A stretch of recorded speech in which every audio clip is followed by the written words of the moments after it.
The very first principle of the ASEA ethos is embodied in a formula that we call E2PC.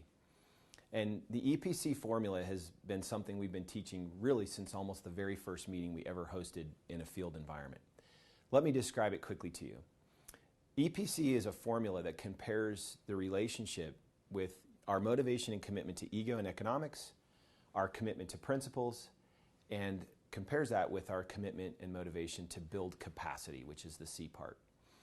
And in order to measure this formula, we put it into a graph, measuring on the y-axis from 0 to 9, your motivation and your commitment. And on the x-axis, we take a look at each of these dimensions: ego and economic, principles, and capacity. What happens if someone's ego and economic motivations, that is their desire to gratify themselves, to be recognized, and to make money, is a 5 on a scale from 0 to 9? Good or bad? In my model, in this formula, I don't know. To me, it's too early to tell. What we do need to understand first is what's their motivation and commitment on a scale from 0 to 9 to principles. Now, what are principles? Principles are concentrated truths that can be applied to a wide variety of circumstances. Principles are honesty, humility, civility, hard work, ethics, integrity. All of these words are concentrated truths that apply at home, the office, in the community, in your country, wherever you are. And if I find that someone's commitment and motivation, as measured on the y-axis of our graph, is an 8 to principles or truths compared to a 5 in ego and economics, to me that's a healthy ratio. And I call that the EP ratio. That is, how motivated are you, committed are you to ego and economic things and outcomes, as opposed to saying, I want to live in alignment with true principles and be successful that way. Now, that EP ratio is also something I refer to as motive management. And from the very beginning, we felt like this industry was probably a little E over P as a broad profile. I think you would all agree that the industry as a whole tends to signal country club memberships and mansions and Ferraris and Maseratis and all these different things you can have if you just sign up now and join this little business. Well, the fact of the matter is that's a violation of principle, because that's not how it works. And it's also a signal indicator that you're looking at an organization that's promoting E in many ways over P. And when we started this, we thought, if strategy is what makes you different, let's be different. Let's talk about principles, truths that prevail and that can be applied in a wide variety of settings, while still promoting a healthy ego and economic. We still recognize our people. We want them to be recognized. We want them to make money. We just don't want that to be the only thing we do and talk about, and ignore the notion of promoting prevailing principles. Now let's talk about capacity as the last piece. If you're measuring motivation and commitment on the y-axis from 0 to 9, and the third dimension we're measuring in this little model is capacity. Capacity means actual or potential ability. It's referring to the notion that each of us have a certain amount of capacity and can grow that.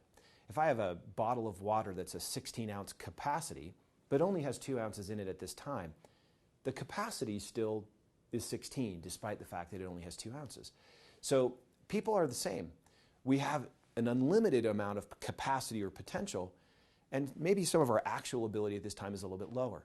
This E2PC formula says that, similar to principles, we should have a high score of motivation and commitment to building our capacity, making ourselves better over time. In fact, the target score for me has always been a 5, 8, and 8. That is, a 5 in motivation and commitment to ego and economics. I want to make a good living. I want to be recognized for my efforts and do good things and achieve good things. But my commitment to principles is an 8. And having an 8 says, I'm more committed to living in alignment with principles than I am necessarily just to making money. The last number for me is an 8 on capacity, so the target score is a 588. And what that means to me is I want to do better. I want to be better. I want to grow and develop my own abilities and constantly be striving and reaching for more. Now, a quick word on why it's not 9 scores, the highest principle and the highest capacity score. Well, I think you'd all agree. We can all learn more. We can always get better.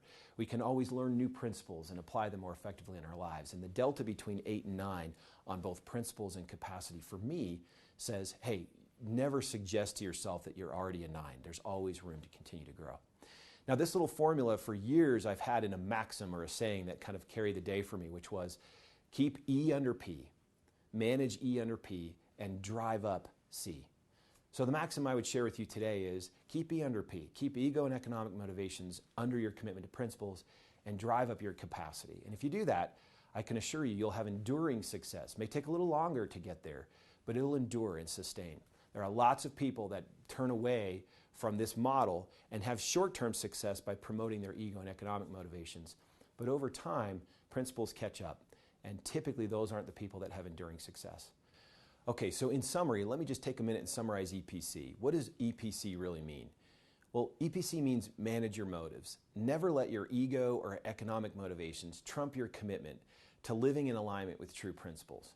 And the second part of EPC can be summarized as build your capacity. Remember my dad saying that you're valued in life in large measure to the degree that you make yourself valuable. So work on yourself. Always get better.